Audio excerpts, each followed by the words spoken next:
Welcome to another edition of the Unquestionably podcast. We're going to talk about today's two playoff games. We had game one of the second round, Celtics and Wizards, and we had game 7, Clippers Jazz. Winner gets to play the Golden State Warriors. And today, our panel, we got Brady Klopfer, we got my man Mike Morris back with us, and we got DJ Gonzo Star again. So I'm going to go to you, Mike. Clippers Jazz is where we're going to start off. What did you see today in this game? You know, obviously, Jazz win 104-91. They're going to play the Golden State Warriors. What did you think of this game? And going forward, what do you think they can do against Golden State? The Jazz came out like they were ready for Game 7. They number one defense in the regular season, had to show them what time it was today. Gordon Hayward was ready. Joe Johnson was ready. Gobert kind of tricked it off a little bit early, but they had dudes like Derek Favors ready to play. Even Whitby came in the first half. It was just an all-around effort to show that, hey, we're ready. It's our time to go to the next level. And I wouldn't be surprised, my pops played for the Jazz. We got that gear hooked up. I ain't wear it today. I'm just going to be nice. Didn't want to jinx nothing. Mm-hmm. It came out ready. Mm-hmm. Chris Paul was playing his hardest, but the way they were playing on JJ early to not let him get off early, and Jamal Crawford, they had 4 points in the first half. Yeah. They were going at those two to make sure that, hey, Chris Paul can get whatever he wants to get, but everybody else isn't going to beat us today. Mm-hmm. Absolutely. Brady, what are your thoughts on Clippers Jazz this afternoon? You say it again? You cut out on me for a second there. Oh, my fault. What were your thoughts on Clippers Jazz this afternoon? Man, the Clippers just look bad for starters. There was just no ball movement. I think they had 8 assists that weren't from Chris Paul. Mm-hmm. They're just standing around doing absolutely nothing. And really defensively, they were just letting the Jazz get into the paint at will. And Gordon Hayward, George Hill, Joe Johnson, they're just able to get to the elbow anytime they want and either kick it out or get a pretty uncontested shot there. Jazz looked good. They looked good on both sides of the ball. Their defense looked good, even with Gobert being in foul trouble and on the bench most of the game. But they were just rotating well. But the story, I think, was the Clippers just didn't show up at all. Mm-hmm.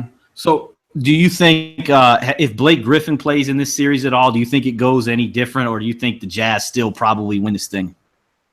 I think it could have gone differently, definitely. I mean, if it goes to Game 7, I think you got to say that anything can happen.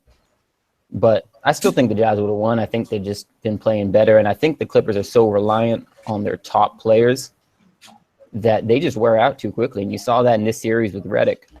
He just wasn't there.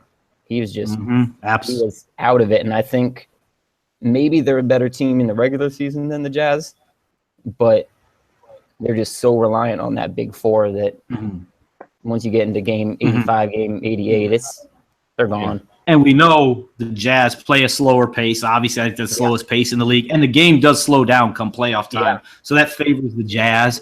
And look, going into this game, the Clippers were averaging 98 points a game. Obviously, the Jazz were dictating the pace in this series. Gonzo, what were your thoughts on Clippers Jazz today? What impressed you from Utah? The first thing that really impressed me the most is that Utah actually went out and won every category: field goal percentage, three-point percentage, rebounds, assists. They pretty much won every category in today's game.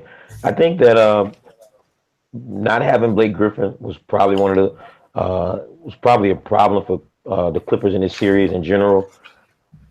But I just think that I think better, slightly more consistent players than the Clippers. I mean, Chris Paul, he's pretty consistent, but DeAndre Jordan, although numbers-wise he looks good, he can't make free throws.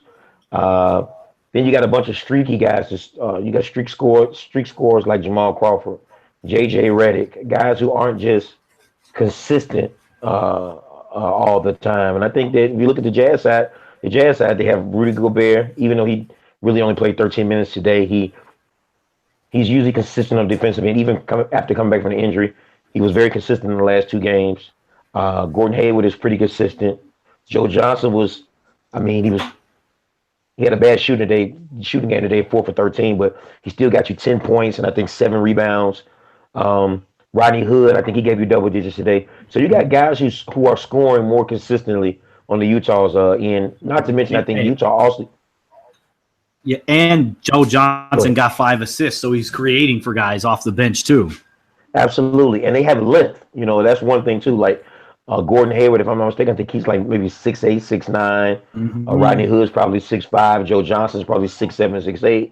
Favors is probably 6'9". Gobert is probably he's 7-footer. You got a lot of guys who have a lot of length, and to be honest with you, they play good team defense. So I mean, that actually keeps them in games. They have enough consistency. They play defense.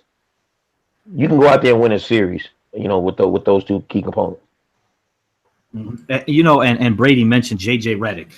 Excellent point. He couldn't even get a shot off in this series outside of Game 5. I think it was Game 5. He had the 27 points. And I noticed just really watching, I mean, it wasn't a complete face guard because you can't just face guards in the NBA because they're too good. You can get away with it in college somewhat. But if you watched even today, Redick would come off that screen. Faves would show on the help, recover quickly. So Redick couldn't even get a shot off. And what's Ingles, 6'8"? On J.J. Redick, and it got so bad. Redick wasn't even in there half the time when he would normally be in there. And I've said this all for the last few years. J.J. Redick is not their best player. He's their most important piece that makes that offense work because of his floor spacing, because of his ability to shoot the ball. And you saw what happened when they take him completely out of it. They cannot score. And we saw it the whole series. They were averaging 98 through the whole series up to today. They score 91 today. I mean, and Gonzo said it. All the categories. The Jazz shoot 50%, 6 of 13 from 3. The Clippers were at 44%, 6 of 25 from 3. The Jazz out rebounded, and they got nothing from Gobert today in the foul trouble. But Favors stepped up huge. I mean, Favors was 17 points, 11 rebounds, 3 assists, 8 of 11 from the field. They just totally outplayed. And then Hayward, once again, another great second half, finished with 26, only had 7 points in the first quarter. So he stepped it up big time in the second half. And I think we can put this to Gordon Hayward's a max player now. I think he's proving that. He's stepping up in the biggest moments, getting it done. I want to go back to you, Brady. We know now what do you see in that series? Do you think the Jazz can get a game or two? I think they can maybe get one. I don't think they can necessarily get two. There's too big of a talent difference in my eyes. I think the games could end up being really close. Utah can do a lot of things that disrupt the Warriors. Gobert's length, especially with the Warriors not really going to their stretch 5 all that much. If they start going to Draymond Green at 5, I think it's kind of over for the Jazz. But if they keep playing Zaza and McGee at 5, then the Jazz can kind of take advantage of that with Gobert's length. And really all their players have a lot of length, and they can disrupt an offense, create a lot of deflections, and they're obviously incredibly well coached on the defensive end. But ultimately, there's just such a big talent difference at every position except center that I just don't see how they can make this a very competitive series.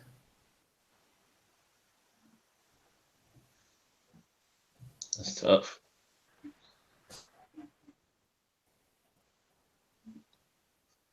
I don't know, maybe 6 or 7 for me. I'm just stretching it out just because of how well they play defense.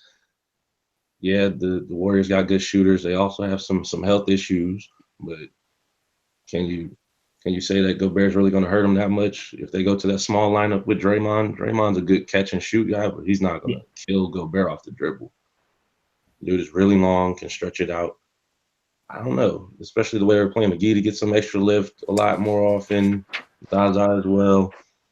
But if the Jazz can keep going with Hayward and Joe Johnson, you got to have people that can defend him. But I'm not going to say they're going to upset them. It'll just be a longer series. They can get more than one. I think they can probably get two games. It's, Golden State and Utah.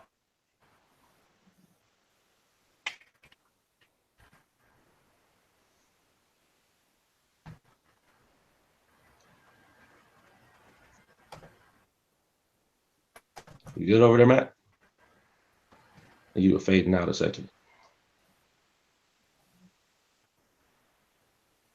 Some technical difficulties here. Gonzo. I think that I think the Jazz could possibly. Keep going, Gonzo. You got it. I, I think the Jazz could possibly get 2 games in there. I said due to the fact that they have a lot of length and you got a center who can guard the paint, it can make it kind of difficult on Golden State getting those easy buckets. The only thing I might have a problem with, I think that Golden State might be able to beat them at, is maybe getting out on a fast break.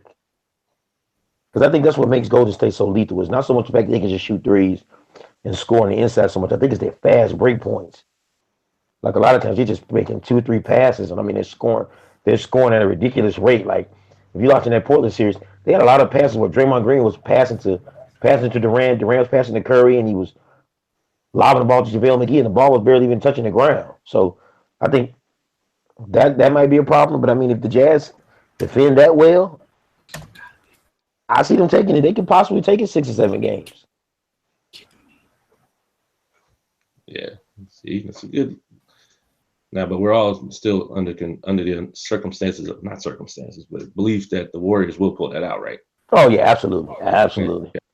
Making sure. I don't think the league will have it any other way.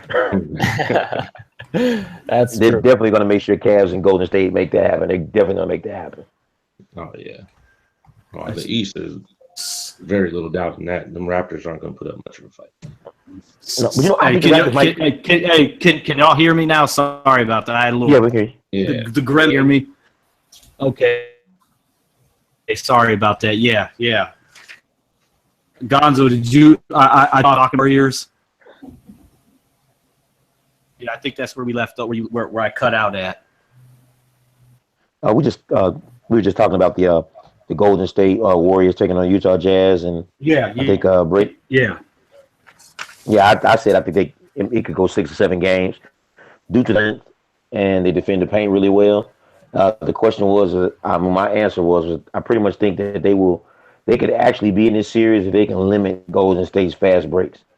Mm-hmm. That's what makes Golden State outstanding and probably the best out of any team in the NBA right now is the fact that they make it look like the 1960 Celtics with 3 passes and they're scoring on fast breaks. The ball's not really even touching the ground. And one thing to take notice, I know, this year the Jazz had their injuries, but last year, and I know it's different because KD's with Golden State now, but last year the Jazz actually played the Warriors really tough. Every game was close up until, the last few minutes of the game. And I know the Jazz beat Golden State, one of the last few games, like second to last game of the season, but, the Warriors didn't play any of their guys really in second half. So, you can take that for what it is. But I think the Jazz get a game. I think they're too good defensively to get swept, and they've got a pretty good bench. They've got championship experience, are, veterans on the team. So I think they'll get beaten 5, but I think it could be each of these games could be pretty close. The Golden State Warriors, they'll get a couple blowout wins, but I think for the most part, it's going to be a close 5 games. Maybe they can get 2. It's going to be fun, though, and I think I speak for everybody here when thank goodness we didn't get the Clippers and the Warriors because with Blake Griffin out, that just would have been just a massive beatdown. Yeah. And it just would. Yeah, it wouldn't have been entertaining to watch at all as fans, of the game. Give us the better series. We got that. But now let's go to Wizards and Celtics. I'm going to start with you, Gonzo. The Wizards, they fall 123-111 to Boston today. What did you see today in this series? The thing is, I realized that once you take John Wall out, the Wizards are in trouble. I don't think they have enough bench depth to keep up with Boston. Boston is shooting ridiculous, like the last 3 games from threes. They're shooting close to 50% in the last 3 games, and like the way they're moving the ball, the way they're hustling on fast breaks, the way they're hustling on the offensive glass is ridiculous. And I mean, they're playing tight, lock up D. I mean, they're stripping guys in the paint. I think the Wizards are in trouble. Absolutely. Mike, what did you see in this Washington game today? Much of the same. Like the Wizards came out defensively, giving the Celtics everything that they do best. Getting in the paint, kick out for threes, which they've been shooting 40% of their shots as a team have been from the 3-point land. And pretty much without John Wall, just like Gonzo said, there's not a whole lot to their offense. It's a lot of screen roll, if you can really even call that an offense. So either him or Beal run the screen roll. You got a bunch of athletic guys, similar sized guys, getting lost on defense with guys that are just standing still looking at Isaiah Thomas. Or even on the switches. I saw a couple switches out there. Kelly Oubre is on the wrong side, turning to go find somebody else, and Isaiah's running up his back for a layup. I'm like, man, I want to give the Wizards some love because my old roommate Jay Smith is still playing for them dudes. But if they continue to play D like that, it's not a chance. Absolutely, that D was awful. Brady, what did you see in this Wizards Celtics game 1? The biggest thing for me was that for as much crap as Horford has been getting, the Wizards have no way of defending him. No, he's too versatile. I think Gortat can be an okay defender against a traditional center who's just going to be posting you up. But with Horford stretching it out to the 3-point line, taking off dribble, passing, Gortat was useless. No offense, Mike, to your former roommate, Jason Smith, not a good defensive player. And without Jan Mahimi there, they just don't have any answers unless maybe if they decide to go small and, maybe Markieff Morris getting more minutes at center could maybe handle Horford a little bit more, but then you just have a problem with Amir Johnson. So, and also that was a big thing today too. When he rolled his ankle, that made everything shut down. Yeah, that really put things. Yeah, and they had to throw Kelly Oubre out there to start the second half. And you know what? One thing I like that Brad Stevens did, smart in the second half. He went nothing but his just bulldogs out there. Even though Isaiah Thomas is not a guy we look at, he's a lockdown. He's going to get after it. He played actually pretty good defense today. And in the first half, obviously the Wizards were up 64-59. Gortat was great, had the 14 points. Second half, Gortat had 2 points. And I noticed a lot of the actions that the Wizards were running for the, Porter did it a few times. Beal, that little curl coming to the elbow, jump shot at the free throw line, or all the way. It was there, and they stopped running it. It was working. And then guys like Terry Rozier stepped up, didn't score a lot of points, but 8 rebounds. How big is that? Jaylen Brown. 13.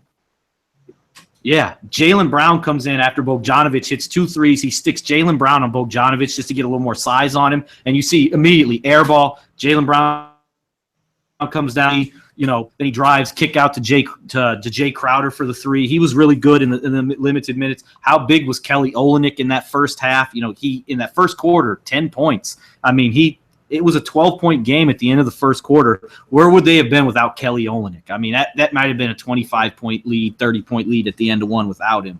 But the 3-pointers, I mean, stats here, they were 19 out of 39. And the Wizards were 10 out of 23. They shot it well, but when you get outshot like that, there's not much you can do. You want to talk about defense, offense. When a team goes 19 out of 39 from 3, they're probably going to win the game. And then also the Celtics were plus 7 in points off turnover, 17-10. And they both took care of the ball in the first half, but the second half, the Wizards were turning it over, and John Wall really couldn't do much. I mean, he had the 20 points to 16 assists, but they kind of neutralized him in that second half. Beal got hot in the fourth quarter a little bit, but and another thing, free throw shooting. How bad was the Wizards' free throw shooting today? I mean, they were I have it down here. They were 5 out of 10 in the first half. And then in the second half, they were 13 of 22 for the game. You can't miss 9 free throws in a game like this where you lose by 12 points, the turnovers, the threes. It was a recipe for disaster to me. And I think this is going to be a 7-game series. I said it in the Hawks series. I was off. I thought the home team would win every game. I think that's how this one may end up going. I think the Celtics, they have a little more depth. That bench, Kelly Oubre scored 10 points.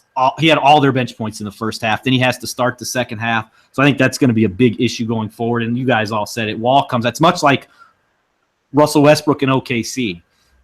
He comes out. They can't do anything. They have no competent backup point guard because at this point, do any of you trust Brandon Jennings at this point in his career with the injuries? And, is he a competent backup point guard at this stage in his career? I'm going to go to you on that one, Mike. You can say it. I think it all depends on that system because with Brandon Jennings, if you ask him to do the same things as John Wall, you're going to miss out. There has to be a different package for him. because it's just like with Russell and OKC. If you ask anybody else on that team to try and do the same things Russell does when he comes in the game, you're going to fail miserably. You got to have something that can get your team some movement, get your team some better looking shots. Because if you're dependent on that one guy to get them, it's pretty much what's going to happen is what you saw on TV. B. Jennings can do some things as a system point guard. Yeah, he scored 55 points as a rookie, but that was ages ago. He needs something else other than, hey, let's get a high ball screen with Gortat or somebody that can't finish. See, I think guys like I always say for OKC, and even I would say for Washington, guys like Patty Mills, Sean Livingston, I think they'd be really good backup point guards in those systems. Guys that can get you in your sets, get guys the ball. Because like Brady and I have talked about this many times. That to me, that's OKC's biggest weakness. It's not so much shooting. When you have Russell Westbrook, I mean, like this notion that if you put Westbrook in the Rockets offense, it would be just as good. And absolutely not. Westbrook and Harden are completely different players, but I don't think you need shooters, but you get a competent backup point guard in Washington and in OKC. I think you'll see different results from the benches. I could be wrong, but that's what I see. They don't have anybody who's just going to create for other guys, get them in their sets. Jennings, it doesn't seem like he's ever come back 100% from that Achilles injury. I think that's the biggest thing with him because he was playing really good in Detroit before he got hurt. He started to really figure it out, gets injured, hasn't been the same since. Going forward, Mike, what do you see going on in this? Like how many games do you think this goes? Who wins? I think it could go 7 because the Wizards are capable of doing some bigger things like that, but I feel like when Wall goes out of the game, it's got to be more Beal handling the rock. Somebody who's consistent in his, hey, I can use the screen just as well. Because if you're expecting a backup like Brandon Jennings to be on the same level as an all-star and John Wall, they're going to struggle with that. But they play really hard at home. They're going to have some great battles in this series, but it's just going to be a matter of which role players step up. Because outside of Isaiah Thomas, there's no other playmaker on that Celtics team, but they get it done when he gets off early and everybody starts getting confidence. Absolutely. And that's kind of what happened today. They got down 16-0. Isaiah gets the foul on the three-point shot. He comes down and they just get going. Brady, what do you see happening? Does it go 7? But I think it still goes 7 if Markieff is okay. If he misses a few games, I think it could be 5 or 6. But they need him. They need Scotty Brooks to coach better. Also, I think, like Mike said, they got to go more with Bradley Beal handling the ball when Wall's sitting. Jennings is just not good for the system and really not good against the defenders that Boston can throw out at him. So they're going to need to make some adjustments. But I think we saw at the start of the game when Washington jumped out to that 16-0 lead. That starting lineup is dynamic for Washington. And I think that those starters are good enough to take them to 6 or 7 games. They just have enough talent there that they can ride out a big lead like they did today and not throw it away. So I still think it goes 7, but I definitely think the Celtics win. Absolutely. Gonzo, what did you see? Can the Wizards or can the Celtics can the Wizards take it to 7 games? Absolutely not. This is the thing here. I think that the Celtics, they only have a playmaker in Isaiah Thomas, but they have a bunch of defensive playmakers in Horford, Jay Crowder, Marcus Smart. Rozier sometimes can be a playmaker in the game. You got Olynyk who can come off the bench and give you scoring. I mean, they just have they just have more options, besides offensive options, than the Washington Wizards. Like, if you just go down the Wizards lineup, you're looking at Jason Smith, who doesn't really have great defense. Kelly Oubre, like Mike says, I don't know what he was out there doing today on defense. He's supposed to be one of their better perimeter defenders too. And he did not look like it today because, like I said, on those pick and rolls today, he looked like he was lost. Like he had no communication with the person he was running, who he was talking about trapping in the pick and roll. He had no idea what he was doing. He looked completely lost.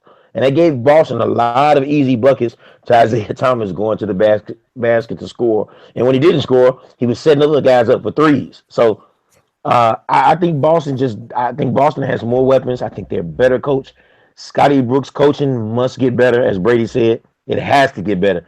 See, once you get to the next round, it's not only just about seeing a different opponent, but just being better. But your coaching has to step another level, just as the players do. Making the adjustments within the game, not just game to game, but actually within each In the game. game, You've got to make absolutely. adjustments. Yeah, right on. I think this is going to be an interesting series, and I think the bench is the biggest thing.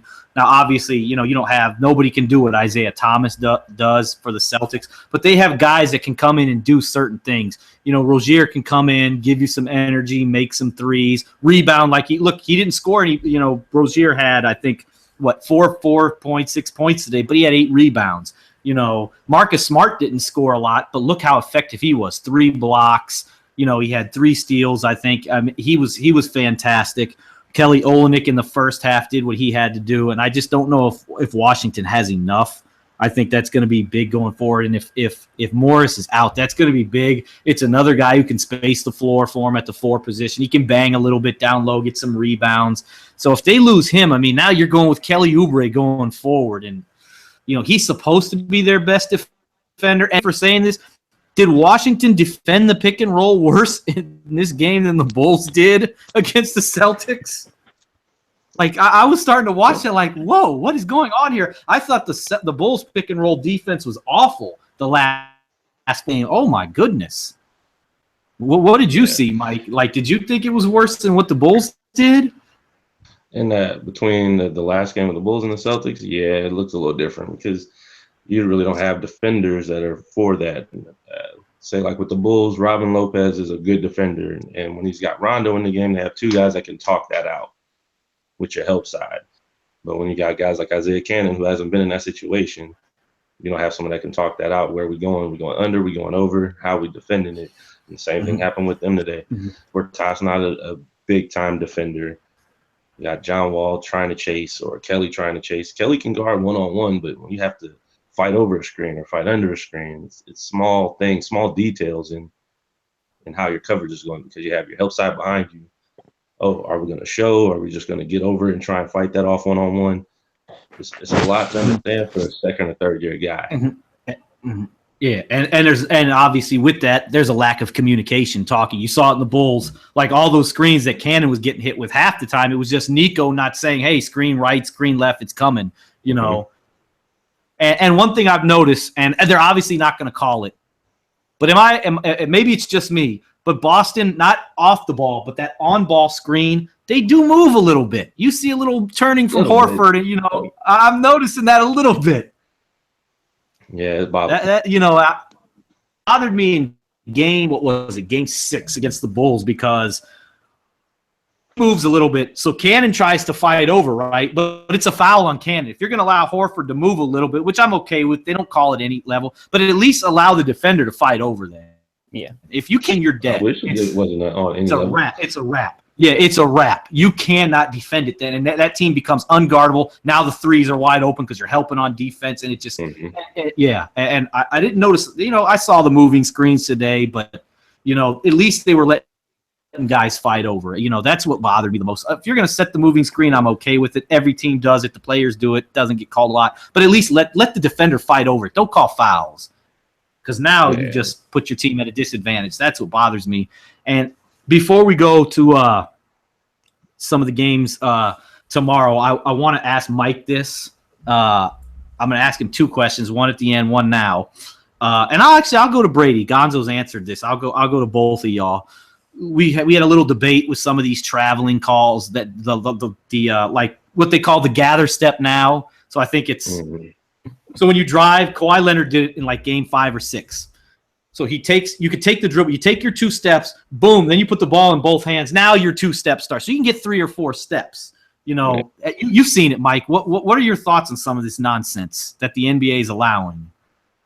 All of it bothers me, because if you can't hold the best players in the world to the same standard as the young guys, what are you really teaching these young guys when this is all they're watching? Even with the screen talk, I see guys using 2 hands to set the screen like Al Horford. You're damn near pushing the guy that's guarding them. It's impossible to guard, and that traveling, that stuff bothers me. You get 4 steps. Absolutely. And you wonder why everybody in the stands and coaches are giving them the signal, But no, that's 2 points. But I get it. They could call it every time down, but you have to hold the best players in the world accountable for that. Like just when we were watching the game, growing up, and then your dad playing, that crap would never have been allowed. You didn't get a gather step or two gather steps when your pops played in the NBA. Yeah. You can't, like, these guys and the defense. If you're going to allow guys to do that, let's bring back the hand check. If you're going to allow zone, let's play a real zone. Let Gobert sit in the paint the entire time instead of this. The game is tailored too much to the great players. I'm going to go to you now, Brady, on that gather step rule. Your thoughts on it? You know what I'm talking about. Yeah, I agree. I agree with Mike. I agree with you. A few points on it.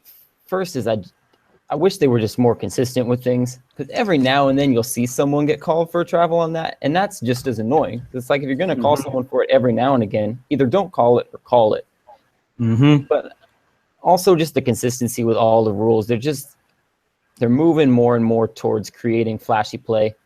And you have guys like LeBron, guys like Kawhi, who can cover so much ground in 2 steps, and now you're giving them 4 steps instead of 2. That's just dunks and highlights waiting to happen. Yeah, If you're going to give them that freedom offensively, I want people to be able to fight for rebounds without having these ticky-tack calls every time. Exactly. Or let a guy handshake, because now you got and you got freaks like Giannis Antetokounmpo who can get to the bucket in 2 steps from 3/4 court. Like, how do you guard a guy like that if you're going to give him an extra step? Exactly. At least let the defense hand check and stuff like that. Now I want to go to another thing. Most probably, especially this one. And Mike, I'm going to go to you first. Like Harden comes down. Our arms are out. We're playing defense. Harden comes up underneath your arm, and Coach Nick, that basketball breakdown, did a video, and he had Ronnie Nunn, former official, on. Ronnie Nunn said it should be an offensive foul. I want to know what your thoughts are on that, Mike. You've seen Harden do it, and Lou Williams does it too. I've seen everybody do it. You're basically grabbing the guy. That is an offensive foul. It happened with Hayward today with Chris Paul on him. Grabbed him up under the arm. Yep. It happens so much, and these guys are so big, fast, and strong. They're faster than anything, and you got basically senior citizens trying to call it up and down the floor without much of a break themselves. It's hard for anybody to officiate that. And the bigger thing that bothers me, all the contact you let go underneath, in similar situations, 15 feet out, it's a foul. You're either going to be consistent with it, put an extra official out there, give them something, because you got 3 guys that get no break, no subs, that have to do this for 48 minutes, that are beyond their prime. With you 18 to 24-year-old athletes going at it the whole time. It's impossible to call. And then what about, the ball screen is set, so I'm going to use Jamie do it. Obviously, they got the 3-point shots from the foul line on fouls. You come off the ball screen, you feel a little bit of contact, you jack the shot up, 3 shots, right? But how about on the floor? They had it's not a natural shooting motion. I as a shooter, you were a shooter. That's not what you're thinking. You're not thinking you're going up on a shot like that. That should be on the floor. It's a foul, but it should be on the floor. These guys are now getting 3 shots. Van Gundy talked about it today. It's getting ridiculous. Yeah, I'll just say congratulations to the players for reading the books. Absolutely. I don't hate on them at all. They're just rules. Yeah. You can't get mad at them. You can to make that money. That's the smart thing about it. And just like Van Gundy said, it bothers me because when you have the sweep through, that's not a shooting motion, but it's more natural than the crap coming off that screen. Who's shooting a 1-leg floater from the 3-point line versus someone that's squared up, swinging through to a shooting motion? It's just constant stuff, small things that are going to constantly change. And it's not even the referee's fault. They're just following the protocol. It's on the rules committee to make the changes. Brady, what are your thoughts on those 2 fouls there that come up under the arm and then the off the ball screen field contact, just jack up a shot to get 3 shots? Yeah, I hate them. I think what they need to be working towards is creating foul calls that are only when the player is actively trying to score. With those 2, and then also with the pump fakes on the jump shots where you just jump 5 that's another feet forwards. None of those are motions where you're trying to score. You're only trying. You don't see that in a pickup game where someone isn't getting foul calls because it's not used. So I think they need to find a way to make it so that if you're trying to get a foul, that can't be a foul.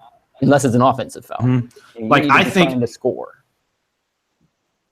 Like I'm okay with off the ball screen, but not okay with that because it's obviously foul. Now the one you mentioned with the jump shooting and you jump into the defender, to me that's a no call. And what I'm noticing now is watch a guy like JJ Redick, Stephen Curry, Klay Thompson. Those guys really don't do that. They're natural pure shooters. It's the scorers. It's your Westbrooks, your James Hardens, your Isaiah Thomas. They're the ones doing stuff like that. Yeah. So I think they need to change that because if I get you if I shot fake, you're in the air as a shooter, I'm not going to jump forward and jump into you. It's not a natural motion. It's not natural at all. I think I'm okay with the foul or at least worst case scenario on the floor, ball out of bounds, or a no call. Like it's an unnatural motion. I think the rules committee has to get in there and do this. Mike, do you think they're going to make changes? Because I think you're seeing a lot of complaints from fans. Obviously on Twitter, people are going nuts about it. You're hearing, people are making videos on YouTube now with, you got Ronnie Nunn even going on this saying it, so do you think the rules committee makes the changes? I think they'll talk about it, they'll consider it, but then it'll just turn into how far do you really go with making these players accountable for how they play the game. Because you can't just rewrite the whole book. They might try it one step at a time, but that's basically how we got to this point now. Guys that want to get it up like that, and it's very bothersome. You would think that the big fans that are about it, but they're trying to also catch the casual fan, and scoring point gets the ticket. So I'm not going to keep going back to 88 to 85. Yeah. Mm-hmm. But if they look back when the Nuggets were scoring 120 a game, it wasn't a bunch of this fake shit. It was about, hey, I can work on my skill. I'm going to go get this basket. Mm-hmm. And Mike, for those who may not remember the Denver Nuggets, it was the 90-91 season. They had Orlando Woolridge, Fat Lever, and those guys averaged 120, 125 a game. And they weren't doing this crap that you see now, drawing cheap fouls and getting three-point shots free. Because back in the day, you didn't get 3 shots if you were fouled on a three-pointer. You got 2 shots. So they weren't doing it the cheap way. They got up and down. They shot it, I think Michael Adams was on that team as well. They had some, but the stuff they're doing now, I think that we've got to find some kind of competitive balance, I think is the key. Because you don't want to – obviously, it's a business. You got fans coming in. They're paying their money. You don't want to turn fans away. But at the same time, you want to have a competitive game. You don't want guys – what we're seeing now, and no fault taking advantage of the rules. Gonzo, do you have anything to add on this? No, it's just kind of like it's just the way that I think most sports are going. Like football, they your knees. You can't hit a receiver. He's a defenseless receiver, which to me is ridiculous because we need defenseless. There's no way you can brace yourself for a tackle and wonder about that and worry about catching the football that's coming your way at the same time. So they eliminate defense pretty much for offense. And because offense sells, nobody wants to see a 3-0 football game. Everybody wants to see shootouts, 45 to 43 football games. Same in basketball. Nobody wants to see an 83 to 81 basketball. The casual fans are the one who are really paying top dollar for tickets, and they want to see scores like 135 to 131. It sells, I guess. Absolutely. I'm with you on that. I just think we've got to find some kind of balance. They'll do a good job. The NBA has done some good things, so hopefully they'll correct this. Now I want to get into tomorrow's 2 games. We'll preview them a little bit here. Brady, I'm going to go to you first. We'll start with the Cavs and the Raptors here. How many games, do you think it'll take the Cavs to dispatch the Raptors? Because I'm sure you're going with the Cavs. Yeah, I have a few mixed feelings on this. Ultimately, I think it's going to be a 5-game series. I think the Raptors can steal one. That said, I wouldn't be surprised if it gets a little more competitive than that. Cleveland's defense is just not good right now. It's just they look lost. It's not just individual defense. They don't know how to guard pick and rolls. They just have really poor team defensive principles. And we haven't seen enough from Toronto in the first round to think that they can take advantage of that or exploit that in any way. But if they start to put together some of that offense that we saw in the first half of the season when they were really, really good offensively, Cleveland's going to have to figure out how to play defense again, or else they could end up having this be a lot more competitive than it looks like it should be. So, and even I think we'll all agree on this. Everybody's gonna have Cleveland, of course. We probably all got Cleveland, Golden State again. But even if the Raptors do figure it out, come find some of that magic they had at the beginning of the season, they're still not going to beat the Cavs. Right. Absolutely. Right. Yeah, they can make it 6 or 7 games though. Mike, what do you see happening in this Raptors Cavs series? 6 at the most, but that's only if they just decide to, hey, we're going to let DeMar DeRozan get to his right hand every single time. I don't know why teams continue to let him to go right. It's the only way he seems to go, and I'm watching at home like this has to be something you stop. But and you learn in high school, even as a young middle school player, if a guy's dominant right hand, force him left. I'm saying it'd be different if this was like high school and the kids were incompetent. But you got the best players in the world that can't stop a guy from going one direction. He doesn't even put in his left to make you believe he's going that way. It's DeJuan Wagner all over again. But man, Wani was special, a little bit different kind of special. But yeah, I think with the week off, the Cavs can right the ship. Defensively, offensively, there's nothing really that the Raptors can stop them from doing. You still got playoff LeBron, Kevin Love spotting up, Kyrie spotting up. You got a lot of spot up guys around the king. The dude is just amazing when it comes to playoff time. And the Raptors just got to find something different. If Kyle Lowry can get out of his own way for game 1, you can stretch it to 6. Other than that, it's going to end early. And he's right about LeBron. LeBron is much like Mike in that come playoff time, he just takes it to another level. I mean, love him or hate him, you got to. The dude is just fantastic. I mean, he's been the best player in the playoffs. If there was a first round MVP, it's LeBron James, hands down. He's just been great. He does everything for them. But I'm going to you, Gonzo, on this Cavs versus Raptors. What do you see? Can the Raptors win a couple games? I think the Raptors can stretch it to 6 or 7. I think that Serge Ibaka, somebody they didn't have last year, who's a decent perimeter defender, he could possibly cause problems for Kevin Love or Channing Frye on the perimeter. They can eliminate one of those shooters. If the Raptors won 2 games last year without Serge, I'm quite sure they can win 6 with him this year. My question is Kyle Lowry going to be the Kyle Lowry that we've seen in the last few games against the Milwaukee Bucks? That's a question. Is DeMar DeRozan going to shoot higher percentage shots? And as well was the end of the Bucks series. I'm going to go on a limb and say this. I'm going to say Toronto's going to win game 1 in Cleveland. Interesting. And they might not win the game until they get maybe at home, 1 game at home, something. If we look at that Cavs and Pacers game, those games were awfully close. So it just goes to show you that they're the same. And it's something I don't understand. I don't understand, people say LeBron's unguardable. I think any player's unguardable. I think that some people just don't have the mentality, and some people just don't know how to guard. Because if you watch enough LeBron tape, like if he's dribbling, he's going left to shy away from going to the basket, but now he has like this little dribble pop. And the moment he does his hop, he's driving to the rack. And if he's on the right side of the rim, he's usually going to dribble. He might drive something. He's kind of in one of those situations where he's going to look to pass and do a jumper. Like, I don't see why nobody sees this. I mean, but he has great players around him, so that it's not just about LeBron. I think that he is the man, and I take that from him. He's absolutely hands down the best player in the NBA. And nobody else is even close. But he has a lot of players who know exactly what to do. They're skilled at what they do best. And that's what makes their team, really, really good.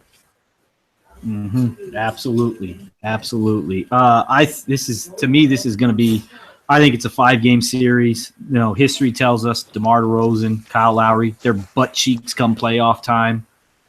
They don't step up. They're off and on, and I don't see the Raptors do. I know they got Serge Ibaka now, and he'll add a different element. And defensively with the Cavs, I think part of the problem is they got a brand new. They're more of a shooting team now. I mean, you add Kyle Korver, you add Darren Williams, guys like that. They're not defenders; they're older players. So I think that's been part of the problem on defense. You got Channing Frye; he's not a defender off the bench, but I think they're just going to outscore people. They're going to shoot threes. They're just going to outscore everybody. I think that's going to be the big difference in this. there's no answer for LeBron James. You, Gonzo, on this one for Golden State not Golden State, but Houston and San Antonio. What do you see happening in this one? Wow. This is really hard for me, but I'm going to stick to my pre-playoff prediction. I'm going to go the series. I think the Rockets are going to win. Mainly is because I think that I know that Kawhi Leonard is a very, very good two-way player. And I think that the Spurs have better players, but I think that the Rockets can run the floor. The addition of Lou Williams, instant offense, and whenever in doubt, if James Harden is not making threes, he can go to the foul line. He can get you 20 points off just free throws. That's dangerous. That's what I would call an unstoppable force as well. Meaning that if I can't score, like I said, if I can't score making plays, and I can still get you 20 points by making 19 and 18 for 20 from the line, and I'm still distributing out 7, 8, maybe 10 assists, and getting you 6 or 7 rebounds, I'm a factor, and you have to account for me, and I can make everybody else better. I'm scared. That the Memphis series, I know it gave the Spurs a tough bout, but I'm worried that the Rockets might be more deadly than Memphis. So I'm gonna go Houston in 7. Okay. Mike, who do you got in this Raptors or this Spurs and Rockets? Can the Rockets take the Spurs out? I believe they can, but if Ryan Anderson gets off to as slow a start as he did against OKC, it's not going to happen. James can get it off like very few can. He's a bigger Mike Conley from what happened last series. Kawhi's going to have to guard him a whole lot more early in the series because Danny Green doesn't want to see James for 48 minutes. But Kawhi showed in that last series that I can get off for 40 as well anytime I want to. It's going to be tough. I give it 6 either way, but I want to see the Rockets do it. Absolutely. Brady, who do you got in this Rockets versus Spurs? I know this is probably the best matchup of the second round. There's no outcome in this series that would surprise me, honestly. But I'm going to go with Spurs in 6. I think there are just a few things that gives them an edge, in my opinion. I think they're just it's a really good matchup for them. Kawhi can obviously guard Harden, and San Antonio has such good defensive movement that I think the Rockets' ability to space the floor is not quite as advantageous against San Antonio as it is against Oklahoma City or some other teams. And also, I think the Rockets have cut, they're not a deep team. And as soon as the playoffs started, they cut to an 8-man rotation. They're playing 3 men off the bench. They're playing James Harden 40, 42 minutes a night. That starts to take its toll by the time you get to round 2. The Spurs are still out there playing 10, 12, 15 people a night. And the Rockets are giving huge minutes to all their guys. And it's not like Lou Williams is young. It's not like Eric Gordon's knees are good. So I think there are just a little too many advantages that San Antonio has. But I also think that Pop needs to play smaller than he has been, because if you have LaMarcus Aldridge or David Lee trying to guard Ryan Anderson, things can get a little ugly there.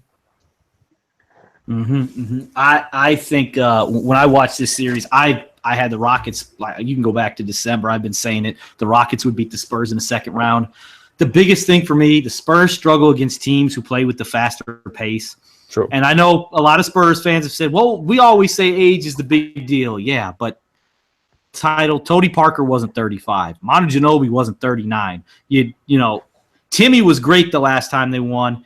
But Powell is 36. He's not that Tim Duncan, Half this team's rotation is over the age of 30, and that's scary. And you saw it last year with Oklahoma City. San Antonio comes out game 1, they beat the snot out of them, pounded them by 25, 30 points. And I remember this. It's in I don't know if it was on Facebook or Twitter. I'll pull it up. I'll screenshot it. I said, remember what happened in 2012 in the playoffs? San Antonio beat the snot out of OKC. The first 2 games, OKC came back and win. These teams that play at a faster pace, they give the Spurs problems. And I think that's ultimately what's going to be the difference. And this Rockets team, they're not great defensively. You got Beverly. You got Trevor Ariza. You got Clint Capella. You got Nene. You've got some guys that can get stops and are individual good defenders, and I think that could ultimately be the difference here. Unlike some of those Phoenix teams that D'Antoni had, they didn't have great outside of Marion. What real great and what's his name? Gosh, Raja Bell. What great defenders did they? Yeah, what great individual defenders did they have? You know, and I'll take Harden defensively over Steve Nash. Harden's bigger, and Harden gives a better defensive effort this year. He has to lead. He'll go snatch 8 rebounds. Just stuff like that.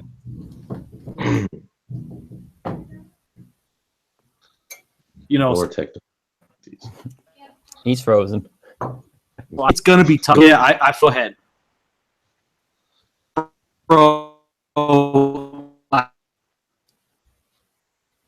I froze. Yep. It's the same thing. Yeah.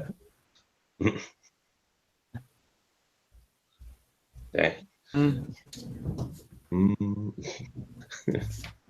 Keeps freezing on real good-looking faces, though, Matt. Right now, I'm going to go to Mike now on this one. Ben, I hope y'all can. I hope Mike can.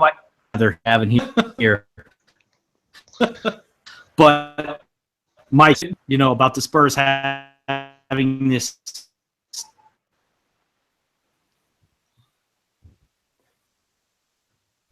Kawhi Leonard's help is terrible, right? On Twitter a lot. And I want you to explain to everybody if I could hear the question, I'd be great. I missed 80% of that question. Can y'all hear me now? There we go. Yeah, that's better. Okay. Sorry about that, man. My bad. In and out. Mike, the biggest thing I'm seeing on Twitter, this MVP debate, I'm not even going to ask you who your MVP is. That's done with. I'll ask you when we. But I'm seeing a lot of this stuff. The Kawhi people who want Kawhi to win and all that stuff. They're saying he has no help. I want you to explain to the people why Kawhi. Buddy, Mike Morris, this is a man right here. He played at Colorado State, point guard. His pops played in the league. Listen to him. He knows what he's talking about. Mike, explain to everybody why Kawhi Leonard has a lot of help. First, it's a team game. You got championship pedigree up and down that bench. You got Powell, who's a former champion. David Lee, former champion. Danny Green, former champion.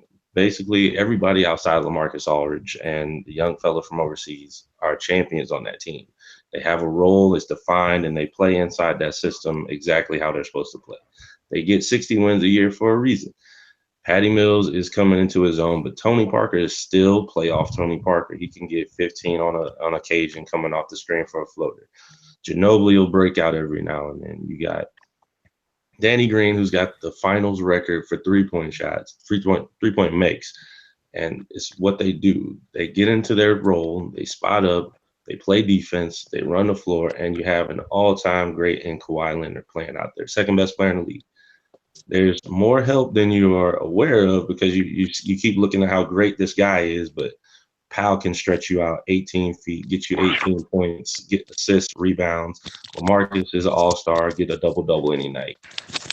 And guys that can just blow up at any time. You're just looking at the fact that these guys are older, but they're still playing at an elite level every single night. Mm-hmm. Absolutely. And to top that off, they have the greatest coach of all time. Easily. Yeah, there's no doubt about that. Exactly. And to me, coaching is help. Let's not understate coaching. That is help on the floor. That counts. And he has the best coach in the NBA. Mm-hmm. Absolutely. And you know, go ahead, Brady. Let's not forget that coaching plays up not just for Kawhi, but for all 15 guys on that team. That team is so well coached and so disciplined that even these guys like Jonathan Simmons and Davis Bertans, who wouldn't really be getting minutes on any other team, they're coming in, they're playing disciplined, they're playing intelligently, and they're doing all the things you need to do to win. I was looking at their net ratings for their bench players the other day. They outscore teams by over 9 points per 100 possessions when they're on their bench. No one else is even in the same galaxy. I think the Warriors are the only team that has a bench that outscores people by more than 3 points, and the Spurs are at like 9.5. So that coaching element really plays in when you bring in the role players who are coming in and they're not jacking up shots, they're not going one-on-one. They're just playing fundamental discipline basketball. Exactly. Absolutely. And see, I think sometimes we get, we see these guys with benches. Like I know everybody talks about how great Houston's bench is, but if you look at NBA championship teams, what championship team has a guy like Jamal Crawford that just got up from the floor and is just a chucker? You don't really see that on championship teams. Championship teams don't need that. Yeah, you need defense and ball movement. Ginobili, but Ginobili wasn't a chucker. He got his within the flow of the offense. And in some of those, what guy do they have that comes off the bench and is just a gunner? Not one guy. So I think sometimes, and I know I've talked about it many times with you, Houston is not a great. It's all about quantity for them. They are middle of the pack, 3-point shooting. So I'm going to leave that debate for another. I think a lot of it is just how these dudes. The bench comes in. Is it a drastic change from their starters, their superstars, or whatever? Because when Houston's bench comes in there, it's not that big of a difference. Harden is an exceptional player, but they still run. They still shoot threes. The Spurs, they have Tony. If Patty Mills comes off the bench, he's still staying in the role, shooting the ball. And there's no drop-off, no huge drop-off with their benches, as you were saying. And these dudes can play. I think I got another little disconnect with the weather here. Can y'all hear me now? Yeah. Yep. Okay, I'm going to go to you, Gonzo, because I know it's going to come up. Twitter's going to roast him. Chris Paul, he lost again in the first round. Is it unfair criticism when these people go after him that he's not an all-time great because he can't get out of the second round, and now obviously this year another first-round exit? No, it's not fair. I think if you look at Chris Paul individually, he's a Hall of Fame player. I think we overrate first-round losses. And the reason why is because in order to advance another level in the playoffs, to even win a championship, which everybody's goal is to, you gotta have a good team. You can't win with one guy playing at a Hall of Fame level and the other guys' minds aren't on that same level as well. And that's one of the great things about Popovich. For some strange reason, there's really nobody. Kawhi's a star, but he's not even the element of the team. Everybody's mind is on one accord. And it's not I or me, it's we, us, and it's our. It's not just an individual thing, it's a team effort. And people who have whenever you have a team effort, you always have ability to win. Chris Paul has never been on really great teams to advance to NBA Finals. Let's just be honest. You're not going to make it to the finals with somebody like DeAndre Jordan, who honestly can't really make his own shot. And he shoots like 50% or less from free throws. And you're relying on him to get alley-oops just to score. You're not going to win like that. You're not going to win with a guy like Blake Griffin who can't stay healthy, one. And then two, who outside of that, his jump shot has improved a little bit, but it's not to the point where if you leave him open, you know he's going to knock it down. If you leave him wide open for a 15-foot jump shot, you know for a fact he's going to knock it down. Jamal Crawford, you're not going to win with a guy like who's very inconsistent. He might give you 20 tonight, but he might give you 6 tomorrow and 6 the next night, and then explode in the fourth game for 30 points. You can't win like that. There's a lot of inconsistency on the team, and there's a lot to put on Chris Paul. Honestly, the Clippers, I understand they're going to have to blow everything up. I say you might have to get rid of Doc Rivers. Yes. Pick up a guy like Mark Jackson and let go of Blake Griffin. I would keep Redick and Chris Paul if possible, and DeAndre Jordan. And I'd go out and get a guy like Paul George if I could.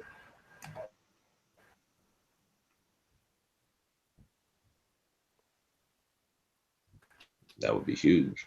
You get Paul George. Because if Paul George signs with the Lakers, because if Paul George go to the Lakers, let's be honest. I know Magic Johnson's running the office. The Lakers are not winning a championship. It's not going to happen. I mean, it's just not going to happen. And I understand Lakers fans really love their team, but those years where we seen the Lakers always dominate, I think that's coming to an end. And honestly, I think the Lakers and Celtics are tied with the most championships in NBA history. The Celtics are on the rise. They're eventually going to take that back. Yeah. They're going to win a championship. Honestly, if they can piece together some things and draft really well, they could possibly get another ring or two within the next 5 to 7 years. Mike, what are your thoughts on this Chris Paul slander, this nonsense that he's not an all-time great because he can't get out of the second round? It's ridiculous. If you look at it, Blake Griffin, 20 points a game. I'm not saying he would have made the biggest difference, but he makes a difference because he gets you buckets in different ways. All those other dudes, those are little 2 guards or point guards trying to play the 3 spot and fill in 20 points a game and 10 rebounds. You don't have another guy like that. Like Gonzo said, you can't win with one guy who happens to be the smallest dude on the floor. He could be the greatest leader in the world, which he's one of the top, but you can't win like that. It's not his fault. And if Tracy McGrady can make it into the Hall of Fame without winning out of the second round, yes, on his absolutely. Hey, real quick. In defense of T-Mac, he did get to the finals with the Spurs, even though he was a bum who never got in. But he did get there. I just wanted to throw that in there for everybody out there. I love T-Mac. I'll give T-Mac credit. He was a star for a good stretch of time. Yes. Second best 2 guard behind Kobe. Gave him some problems on the regular in Orlando. But still, if he can make the Hall of Fame and not get that same discredit. Yao Ming made the Hall of Fame, and he played 5 healthy seasons. So, Brady, I'm gonna start to wonder about them sometimes in this last few votes. I'm not hating on Yao. He was a big time international proponent for basketball. But if you look at dudes that's in the league, you got Tom Chambers is at 20,000 points, and he's not even on a ballot. But Yao makes it because he expanded the game globally. Then tell me he's a contributor and not just because he was an amazing basketball player. By that standard, Kevin Johnson better be in. Absolutely. Kevin Johnson. Yep. Chris Webber. Yep. Yes. But meanwhile, Earl Monroe was in the Hall of Fame with averaging like 15 or 14.7 and 15 points a game. Come on. The Pearl is cool though. Pearl. But we're just looking at numbers alone. Like he also had he won one with the Bullets, and then he won one with the Knicks when they had Clyde Frazier and that whole list of guys who could play. Exactly. That's hard. I can't put that all on Chris Paul. He's one of the better players in the league for the last 10 years. And he just got stuck with a group that can't do it. That's not on his level. He's trying to pull them all along with complementary pieces. And everybody knows in the league you got to have 2 stars to win it. Yep. Unless you're Hakeem Olajuwon in that first championship, we didn't have a second star. I'm just going to throw that out there. Brady, I'm going, and Mike didn't play that year, but still, Hakeem won it without another All-Star. Brady, I'm going to you. CP3 is this all this talk that he's getting all this slander on the internet because he can't get out of the second round. It's so stupid. He's one of the all-time great point guards ever. I know people love championships, but they get way too infatuated with ring counting when you're trying to determine an individual player's abilities. I mean, if you want to say that rings are the most important thing, you got to say that Robert Horry is one of the best players of this generation.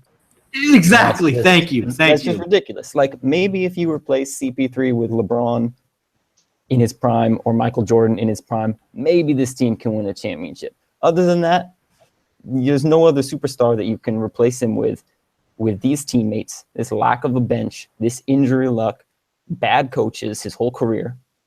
Like, you can't put Dirk on that team and win a championship. You can't put Russell Westbrook on that team and win a championship. You got to have the total package. You got to have a good coach. You got to have some depth. You got to have some talent. You got to have some luck. And he hasn't had any of those. Mm-hmm. And the thing, as great as Blake Griffin has been, we know the injury history, but if you look in close games in the playoffs, he does a lot of dumb things down the stretch of games. Tries to make plays. He's out of control from time to time, and that's not Chris Paul's fault. I think a couple years ago they beat the Spurs in the first round in 7 games. It was a game in Los Angeles. I don't know if it's game 2 or game 5. I'm trying to make plays on the fast break, throwing the ball out of bounds. Like, come on now. Like, just trying to do too much. And that's always been my biggest knock on a guy like Blake Griffin outside of the injuries is just his decision-making in close games. Yeah. And that's not Chris Paul's fault. What can he do? He can't tell Blake Griffin, Blake Griffin's a super, he's considered a superstar. He's going to do his thing. Chris Paul can't exactly say, just give me the ball every time, Yeah. I think it's just nonsense, the slander. I'm going to put Mike on the spot. Mike, I'm sorry, because we haven't had you on for this. And I'm going to ask Brady too, and because me and him have discussed it on Twitter, but I'm going to you first, Mike. It's the biggest thing here. It's been the year of Russell Westbrook. Who's your MVP this year? I want to know. The fans want to know. The beard, as you see. Okay, yes. If it's all about numbers, you're going to just discredit Harden's work because he's averaging 2 less rebounds. Dude's averaging 11 assists, 29 points, 8 rebounds on the 3rd best record in the league.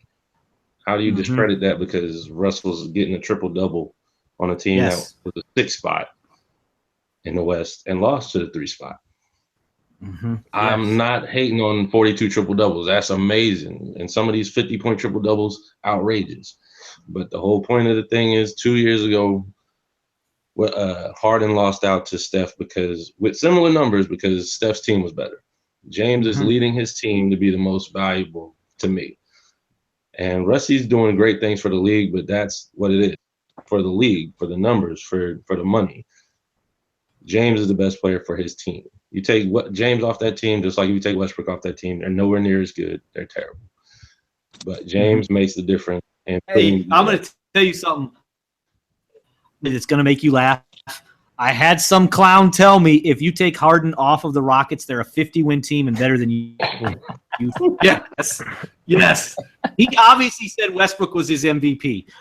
And my about his nonsense, and he blocks me on Twitter, but that's a whole other story. We know how the trolls can be. But Brady, I know who your pick is. Hey, can I add something real quick? But go ahead, Gonzo. Add one real quick. Not to mention, Harden's better from field goal, 3-point, free throw percentage. He has a better true shooting percentage. I think he averages more steals than Russell Westbrook this year. Like, nobody's putting any of it into account. Nobody's talking about the fact that since 1971 and 72, since Nate Archibald, James Harden has scored 2,000 plus points. Not to mention he's assisted on 2,000 points on his team.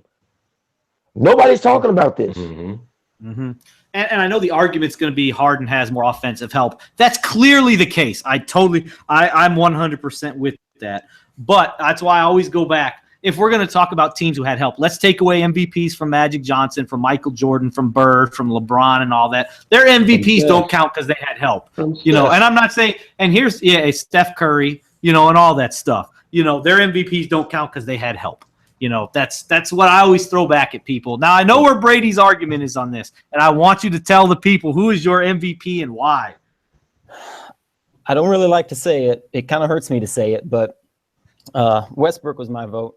Hey, real quick, Brady, he is a Curry guy, by the way, so I understand why it hurts him to say this. Go ahead.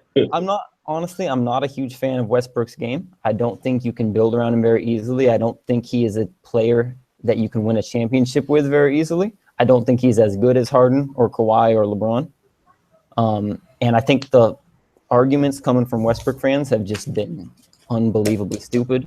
I think, like Mike said, you're going to give him the award because he got a triple-double, and James Harden was at 8.5 rebounds or whatever. That's just ridiculous. Like, screw the triple-doubles. Who cares?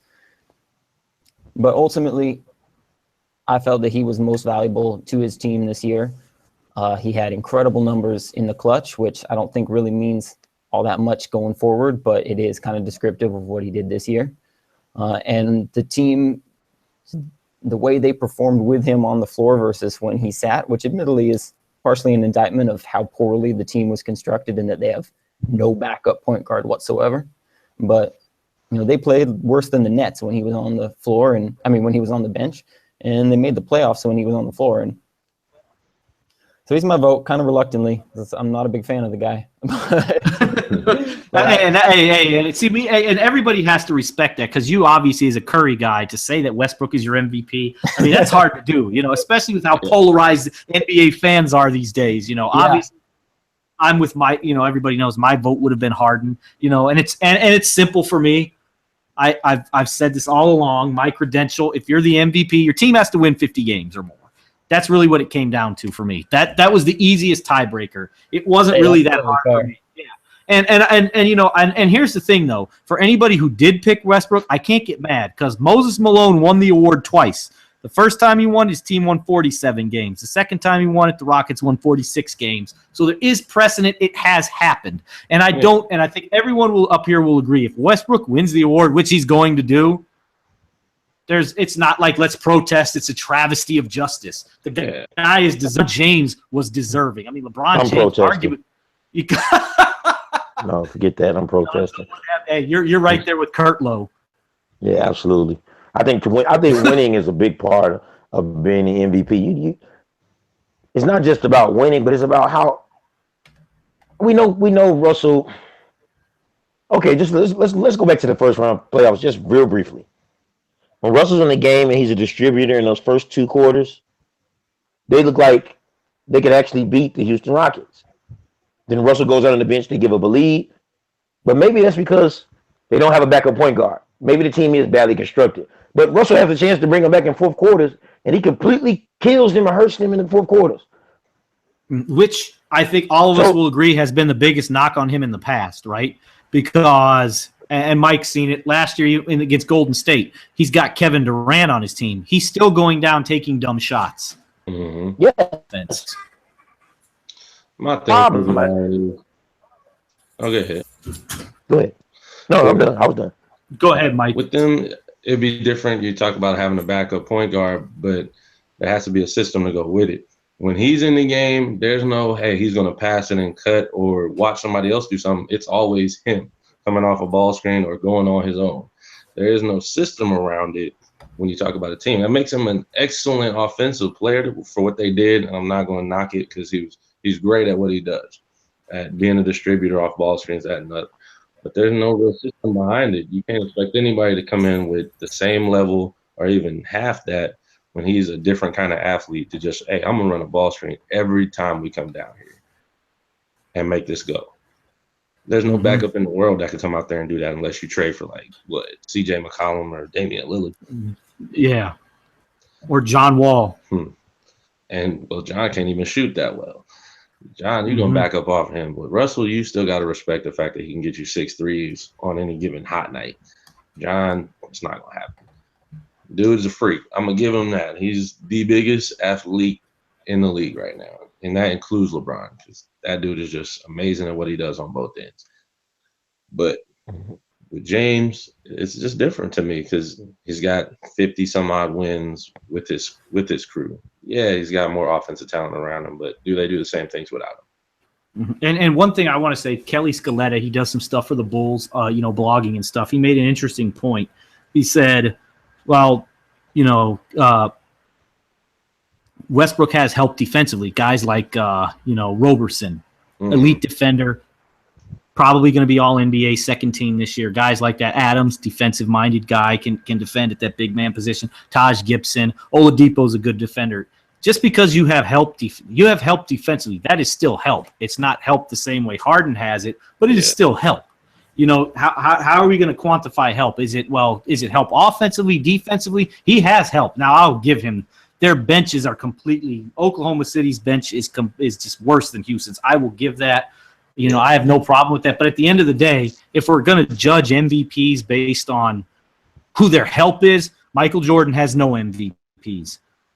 Magic Johnson has no MVPs. Larry Bird has no MVPs. Then LeBron James, Steph Curry. Let's take their MVPs away because they had LeBron help. would get That's one with just that first nonsense. Cleveland squad. Oh yeah, he did get. Yeah, he got absolutely. one. Yeah, well, shoot, the he other got one, two in Cleveland that he would have got. Because let's remember, that team in Cleveland minus LeBron James is worse than what Russell Westbrook has, right? Yeah. Absolutely. 66 games, 66 games one year, 62 the next year? They won 60 games twice in a row, and the second best player on the team was Zydrunas Ilgauskas, who was old. Exactly. So let's not act like, this no-help nonsense you can't win. I don't buy it. And I know Russ is in the West. But I think that's going to wrap us up because we could go on with this for hours. Now I'm going to try to come back tomorrow because the game's 8:30 is the second game, 9:30 Eastern. So be done at midnight like usual, which is a good thing. So I think we'll try to come back tomorrow and talk about the two games. We got Cleveland and Toronto. We got Rockets and Spurs. A lot of people are ready for that. Yeah. So until tomorrow, we'll see y'all tomorrow.